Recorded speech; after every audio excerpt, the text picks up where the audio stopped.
Hey everyone, and welcome. Today we're going to build the ultimate study guide for becoming a truly smart shopper. We're going to dive into all the key English vocabulary and grammar from Unit 10 that you absolutely need to make amazing buying decisions. So let's just jump right in. So, let me ask you something. Have you ever bought something, totally on the spot, only to get home and think, why did I buy that? That's what we call an impulse purchase. And in this explainer, we're going to learn the English skills to help you take back control. So here's our game plan for today. We'll start with the right mindset, then we'll build up our vocabulary toolkit. After that, we'll master a little grammar to talk about our future plans, get a handle on modern money, and then we'll wrap it all up with a super handy checklist and a final challenge. Okay, let's kick things off with Section 1, Becoming a Smart Shopper. The goal here is pretty simple. It's all about moving away from those impulse buys and starting to make really thoughtful, responsible choices that fit what we actually need. It really just boils down to thinking before you spend. And this really gets to the heart of it all. Quality over quantity. A smart shopper knows it's so much better to have, say, one really durable, high-quality jacket that's going to last for years instead of 5 cheap ones that fall apart after one season, right? It's all about getting real value for your money. All right, on to Section 2, the Essential Shopping Toolkit. Now we're going to start building our vocabulary. I want you to think of these words as the basic must-have tools for every single smart shopping conversation you're ever going to have. First up, we have that term we just mentioned, an impulse purchase. This is that classic unplanned buy, the one that's driven purely by emotion in the moment, not by logic. And you know what? Just being able to name it is the very first step to avoiding it. Next up is a super important one, warranty. This is like your safety net, especially when you're buying something expensive, like a phone or a TV. It's the seller's promise that if it breaks, they'll fix it or replace it. For real, you should always ask about the warranty. Okay, you ready to test that out? Time for a quick quiz. Which word fits best in this sentence? Fridges come with a 1-year blank. Are your options A, receipt, B, calling off, C, warranty, or D, charge? Go ahead and lock in your answer.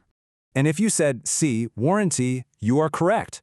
Of course, a fridge is a huge purchase, so it comes with that guarantee, that official promise from the seller. Makes sense, right? Another fantastic way to really make new vocabulary stick is to learn the antonyms, the opposites. So if you make a purchase, the opposite is a sale. If something has durability, its opposite is weakness or fragility. Wireless is the opposite of wired. And most importantly for us, acting on impulse is the total opposite of careful deliberation or planning. Okay, so we've got the words down. Now let's get the grammar right. This brings us to Section 3, Planning Your Future Purchases. Knowing how to talk about your plans is absolutely key, because the future tense you choose in English actually tells people a lot. Is this just a spontaneous idea, or is it a well-thought-out plan? And here's a really simple way to break it down. Step 1. If it's a quick decision you're making right now, as you're speaking, use will. Step 2. If it's a plan or an intention you've already thought about, use be going to. And for Step 3, if it's a fixed arrangement like an appointment you've already made, you can use the present continuous. All right, let's do a quick grammar check. Take a look at this situation and fill in the blank. Oh, the water is boiling. I blank off the gas. Should it be A, will turn, B, am going to turn, or C, am turning? Now think about it. Is this a quick decision or was it planned? So the answer here is A, will turn. And why is that?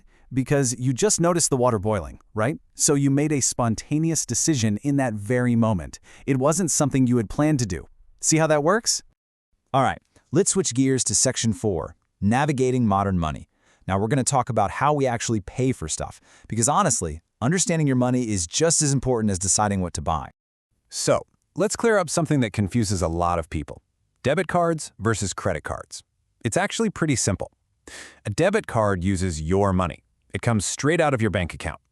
A credit card, on the other hand, uses borrowed money from the bank, money that you definitely have to pay back. And whenever you borrow money, that brings us to this super important term, interest rate. This is basically the fee, the percentage, that a bank charges you for the privilege of using their money. And here's the kicker. A high interest rate can make your purchase cost way more than the original price tag if you don't pay it off fast. Okay, one more quiz for you, this time on money matters. Go ahead and complete this sentence. You must monitor your balance to avoid blank fees. Is the missing word A, budget, B, convenience, C, overdraft, or D, smart choices? And if you said C, overdraft, you are absolutely right. An overdraft is what happens when you spend more money than you actually have in your account. And yeah, banks will charge you a fee for that. That's why keeping a close eye on your balance is just so important. Okay, we've made it to Section 5, your smart shopping checklist. We've gone over the vocabulary, the grammar, the money terms. Now let's put it all together into a simple, practical checklist you can actually start using today. So here it is. This is your roadmap. First, always try to compare prices before you buy anything. Second, make a shopping list. This is your best defense against those impulse buys. For bigger, more expensive items, don't forget to check for that warranty. And finally, and this one is huge, if you use a credit card, do your best to pay it off in full every month to avoid those killer interest charges. If you can follow these rules, you'll be in fantastic shape. And that brings us to our last section, the big one, Section 6, the final challenge. Now it's time to take all these new English skills and put them to the test out in the real world. So here's a little role-play scenario for you to practice with. Imagine you really want a new phone, and a friend says, "Hey, just put it on your credit card." How would you use the words and ideas from today's lesson to talk about this?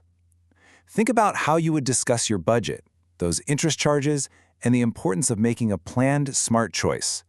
Go on, actually practice having that conversation.